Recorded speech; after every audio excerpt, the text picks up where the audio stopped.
नमस्कार दोस्तों, मैं निशा। अंतरिक्ष विज्ञान की दुनिया में एक ऐसी खामोश लेकिन बेहद ताकतवर तैयारी चल रही है जिसने दुनिया के बड़े बड़े देशों की रातों की नींद उड़ा दी है। भारतीय अंतरिक्ष अनुसंधान संगठन यानी इसरो अब एक ऐसी उन्नत तकनीक को जमीन पर उतारने जा रहा है जो सीधे तौर पर परमाणु ऊर्जा से जुड़ी है और चंद्रमा के सबसे खतरनाक और अंधेरे हिस्सों को जीतने का दम रखती है। दोस्तों, भारत अपनी अंतरिक्ष महाशक्ति की छवि को उस मुकाम पर ले जा रहा है जहां से पीछे मुड़कर देखने का कोई रास्ता नहीं है।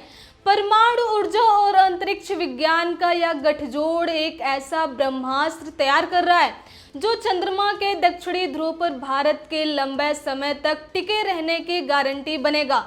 भारत की परमाणु तकनीक के साथ इसरो ऐसा क्या करने जा रहा है जिसने पूरी दुनिया का ध्यान अपनी ओर खींच लिया है। लूनर लैंडर को लेकर इसरो परमाणु ऊर्जा की मदद से ऐसी कौन सी नई तकनीक विकसित कर रहा है जिसे देखकर नासा भी गंभीरता से नजर बनाए हुए है। दोस्तों, आखिर इसरो ऐसा क्या करने वाला है जिसके बाद चंद्रयान 4 का लैंडर चंद्रयान 3 के विक्रम लैंडर की तरह सिर्फ 14 दिन नहीं बल्कि लगभग 200 दिन तक सक्रिय रह सकेगा। दोस्तों, इस पूरे मिशन को समझने के लिए सबसे पहले हमें चंद्रयान 3 के विक्रम लैंडर की उस असली चुनौती को समझना होगा जिसने उसे हमेशा के लिए खामोश कर दिया। चंद्रमा पर दिन और रात पृथ्वी की तरह 24 घंटे के नहीं होते। वहां एक दिन पृथ्वी के 14 दिन के बराबर होता है और एक रात भी पृथ्वी के 14 दिन जितनी लंबी होती है। जब चंद्रमा पर सूरज की रोशनी पड़ती है तो सतह का तापमान 121 डिग्री सेल्सियस तक पहुंच जाता है। दोस्तों, इस भयानक गर्मी में विक्रम लैंडर के सोलर पैनल्स ने शानदार काम किया और बैटरियों को चार्ज रखा, लेकिन असली खेल तब शुरू हुआ जब 14 दिन बाद चंद्रमा पर सूरज ढल गया। दोस्तों, सूरज के छिपते ही चंद्रमा पर एक ऐसा खौफनाक अंधेरा और जानलेवा ठंड छा जाती है जिसकी हम पृथ्वी पर बैठे बैठे कल्पना भी नहीं कर सकते। रात के समय तापमान गिरकर -129 डिग्री सेल्सियस तक पहुंच जाता है। इतनी भयानक ठंड में बड़े बड़े मजबूत मेटल चटक जाते हैं, इलेक्ट्रॉनिक सर्किट सिकुड़कर टूट जाते हैं और बैटरियों के अंदर मौजूद केमिकल पूरी तरह जम जाते हैं। दोस्तों, विक्रम लैंडर के पास खुद को गर्म रखने का कोई ऐसा सिस्टम नहीं था जो बिना सूरज की रोशनी के काम कर सके। इसीलिए 14 दिन की लंबी और बर्फीली रात ने लैंडर के सिस्टम को हमेशा के लिए सुला दिया।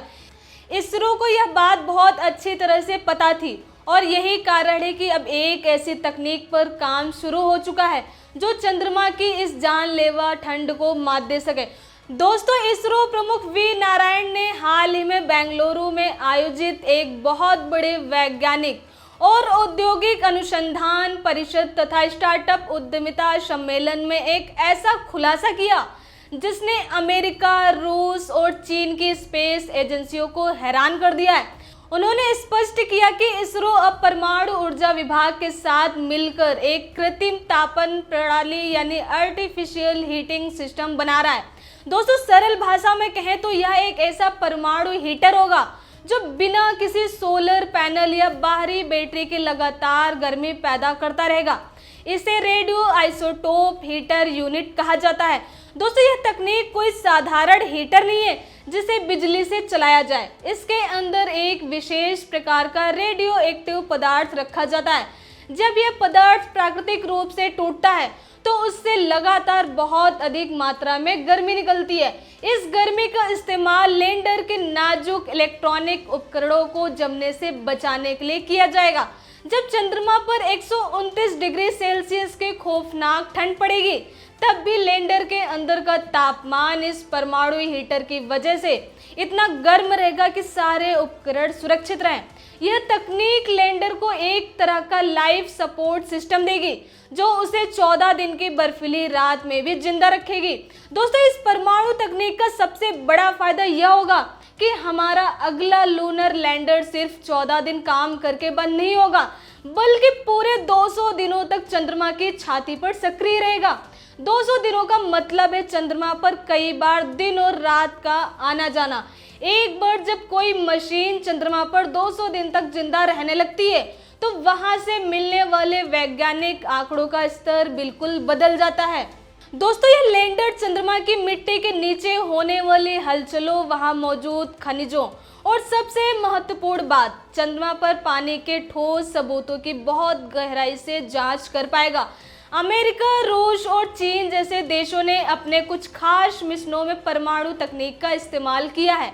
नासा के वायेजर मिशन या मार्स रोवर्स में इसी तरह की परमाणु बैटरियों का इस्तेमाल होता रहा है। लेकिन भारत की कहानी यहाँ बिल्कुल अलग है। भारत इस बेहद जटिल और संवेदनशील तकनीक को पूरी तरह से स्वदेशी स्तर पर विकसित कर रहा है। परमाणु ऊर्जा से चलने वाला यह हीटिंग सिस्टम पूरी तरह से भारत में तैयार हो रहा है, जो दुनिया को यह साफ संदेश है कि अंतरिक्ष के मामले में भारत अब किसी भी विदेशी तकनीक पर निर्भर नहीं है। यह स्वदेशी तकनीक भारत को अंतरिक्ष महाशक्तियों की उस एलीट लिस्ट में सबसे आगे खड़ा कर देगी, जहां अभी तक सिर्फ गिने चुने देश ही मौजूद हैं। दोस्तों, इसरो केवल परमाणु ऊर्जा विभाग के साथ ही नहीं, बल्कि भारत की सबसे बड़ी वैज्ञानिक संस्थाओं में से एक वैज्ञानिक और औद्योगिक अनुसंधान परिषद यानी CSIR के साथ भी बहुत बड़े स्तर पर काम कर रहा है। दोनों संस्थाओं ने मिलकर अंतरिक्ष तकनीक से जुड़े 40 ऐसे महत्वपूर्ण क्षेत्रों की पहचान की है, जहां मिलकर काम किया जाएगा। इनमें से 17 प्रोजेक्ट्स को तो पहले चरण में लागू करने की आधिकारिक मंजूरी भी मिल चुकी है। दोस्तों, यह कोई साधारण साझेदारी नहीं है। इसका सीधा मतलब है कि भारत के हर कोने में मौजूद टॉप के वैज्ञानिक और प्रयोगशालाएं अब सीधे अंतरिक्ष मिशन के लिए पुर्जे, सेंसर, एडवांस मटेरियल और सॉफ्टवेयर तैयार कर रहे हैं। CSIR के साथ मिलकर ऐसे बेहद हल्के लेकिन फौलाद जैसे मजबूत मटेरियल तैयार किए जा रहे हैं, जो अंतरिक्ष के भयानक रेडिएशन और तापमान को झेल सके। दोस्तों, जब कोई रॉकेट या लैंडर अंतरिक्ष में जाता है तो उसे पृथ्वी के वायुमंडल की सुरक्षा नहीं मिलती। वहां सीधा सोलर रेडिएशन और कॉस्मिक किरणें मशीनों को भून कर रखती हैं। इन खतरों से निपटने के लिए जिन विशेष प्रकार के शील्ड और सेंसर की जरूरत होती है, वे अब भारतीय लैब में तैयार हो रहे हैं। दोस्तों, यह एक बहुत बड़ा रणनीतिक कदम है जो भारत के पूरे इकोसिस्टम को आत्मनिर्भर बना रहा है। दोस्तों, इसरो की यह तैयारी सिर्फ चंद्रमा तक सीमित नहीं है। भारत का लक्ष्य अब अंतरिक्ष में इंसानों को भेजने का है, जैसे गगनयान मिशन नाम दिया गया है। जब कोई इंसान अंतरिक्ष में जाता है तो उसके शरीर पर माइक्रोग्रेविटी यानी शून्य गुरुत्वाकर्षण का बहुत भयानक असर पड़ता है। हड्डियां कमजोर होने लगती हैं, खून का बहाव बदल जाता है और रेडिएशन का खतरा हमेशा बना रहता है। इन सब समस्याओं से निपटने के लिए इसरो विज्ञान और प्रौद्योगिकी विभाग तथा जैव प्रौद्योगिकी विभाग के साथ मिलकर अंतरिक्ष चिकित्सा और औषधियां तैयार कर रहा है। यह एक बिल्कुल नया विज्ञान है जहां स्पेस और मेडिकल साइंस एक साथ मिलकर काम कर रहे हैं। दोस्तों, हाल ही में भारत के ग्रुप कैप्टन शुभांशु शुक्ला का नाम पूरी दुनिया में गूंजा है। वे नासा और स्पेस एक्स के सहयोग से चलने वाले एक्सियोम 4 मिशन के तहत इंटरनेशनल स्पेस स्टेशन जाने वाले हैं। इस मिशन के दौरान वे अंतरिक्ष में सूक्ष्म गुरुत्वाकर्षण पर बेहद महत्वपूर्ण प्रयोग करेंगे। इन प्रयोगों का सीधा फायदा इसरो को गगनयान मिशन में मिलेगा। जैव प्रौद्योगिकी विभाग के साथ मिलकर इसरो ने जो दवाइयां और मेडिकल सपोर्ट सिस्टम डिजाइन किए हैं, उनकी टेस्टिंग और उनसे जुड़े आंकड़े भविष्य के भारतीय अंतरिक्ष यात्रियों की जान बचाने का काम करेंगे। दोस्तों, अब उस बड़े लक्ष्य की बात करते हैं जो इस पूरी मेहनत के पीछे छिपा है। परमाणु आधारित ताप प्रबंधन प्रणाली सिर्फ चंद्रयान 4 के लिए नहीं है, यह भविष्य के डीप स्पेस मिशन की नींव है। जब भारत मंगल ग्रह या उससे भी आगे अपने मिशन भेजेगा तो वहां सूरज की रोशनी चंद्रमा के मुकाबले बहुत कम होगी।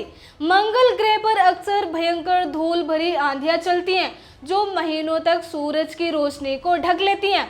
ऐसी स्थिति में सोलर पैनल पूरी तरह बेकार हो जाते हैं। उस वक्त यह स्वदेशी परमाणु हीटिंग और पावर सिस्टम काम आएगा। यह तकनीक मंगलयान 2 या भविष्य के शुक्र ग्रह के मिशनों के लिए एक असली गेम चेंजर साबित होगी। दोस्तों, दुनिया के सभी ताकतवर देश इस समय चंद्रमा पर अपना परमानेंट बेस यानी एक स्थायी ठिकाना बनाने की रेस में दौड़ रहे हैं। चंद्रमा को भविष्य के अंतरिक्ष मिशनों के लिए एक लॉन्चिंग पैड की तरह देखा जा रहा है। वहां मौजूद खनिजों, खासकर हीलियम 3 को निकालने की योजनाएं बन रही हैं। जो देश चंद्रमा की सतह पर सबसे लंबे समय तक अपने लैंडर और रोवर चला पाएगा, वही इस रेस में सबसे आगे होगा। 200 दिनों तक लगातार काम करने की क्षमता भारत को इसी वैश्विक स्पेस रेस में एक बहुत बड़ी रणनीतिक बढ़त दिला रही है। यह केवल विज्ञान का मामला नहीं है, बल्कि यह भविष्य की अंतरिक्ष अर्थव्यवस्था और भू राजनीतिक शक्ति का एक बहुत बड़ा हथियार है। दोस्तों, भारत के पास अब खुद के रॉकेट हैं, खुद का नेविगेशन सिस्टम है और अब जल्दी खुद का परमाणु हीटिंग सिस्टम भी होगा। एक समय था जब भारत को क्रायोजेनिक इंजन के लिए दूसरे देशों की तरफ देखना पड़ता था, लेकिन आज भारत का इसरो दुनिया के लिए सबसे भरोसेमंद स्पेस एजेंसी बन चुका है। चंद्रमा के दक्षिणी ध्रुव पर सबसे पहले उतरने का रिकॉर्ड भारत के पास पहले से है और अब वहां सबसे लंबे समय तक टिकने का रिकॉर्ड भी जल्दी भारत के नाम दर्ज होने वाला है। यह उन्नत तकनीक साबित करती है कि भारत के वैज्ञानिक किसी भी असंभव लगने वाली चुनौती को अपने दम पर हल करने की क्षमता रखते हैं। परमाणु ऊर्जा का अंतरिक्ष विज्ञान में यह इस्तेमाल इस बात का सबूत है कि भारत अब छोटे कदमों से संतुष्ट नहीं है।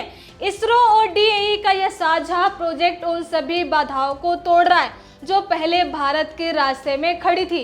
लैंडर के अंदर लगने वाले इस कृत्रिम हीटर की पूरी बनावट, उसका वजन और उसका रेडिएशन कंट्रोल एकदम सटीक होना चाहिए ताकि वो लैंडर के बाकी कैमरों और सेंसर्स को खराब ना करे। इन सभी तकनीकी मुश्किलों को भारतीय वैज्ञानिकों ने अपने लैब में सुलझाना शुरू कर दिया है। दोस्तों, हर एक दिन इसरो का नई ऊंचाइयों को छू रहा है, चाहे वह गगनयान मिशन के लिए क्रू एस्केप सिस्टम का टेस्ट हो या फिर चंद्रयान 4 के लिए सैंपल रिटर्न मिशन की तैयारी हो। सैंपल रिटर्न का मतलब है कि अगला मिशन केवल चंद्रमा पर उतरेगा ही नहीं, बल्कि वहां की मिट्टी और पत्थर लेकर वापस पृथ्वी पर आएगा। इस काम के लिए मशीन को चंद्रमा की सतह पर लंबे समय तक सुरक्षित रहना होगा, ड्रिलिंग करनी होगी, सैंपल इकट्ठा करना होगा और फिर से वापस उड़ने के लिए खुद को तैयार करना होगा। दोस्तों, इन सभी प्रक्रियाओं के लिए लगातार ऊर्जा और गर्मी की जरूरत पड़ेगी, जो यह नया परमाणु हीटिंग सिस्टम ही प्रदान करेगा। दोस्तों, इस पर आपकी क्या राय है, कमेंट सेक्शन में जरूर बताइएगा। धन्यवाद।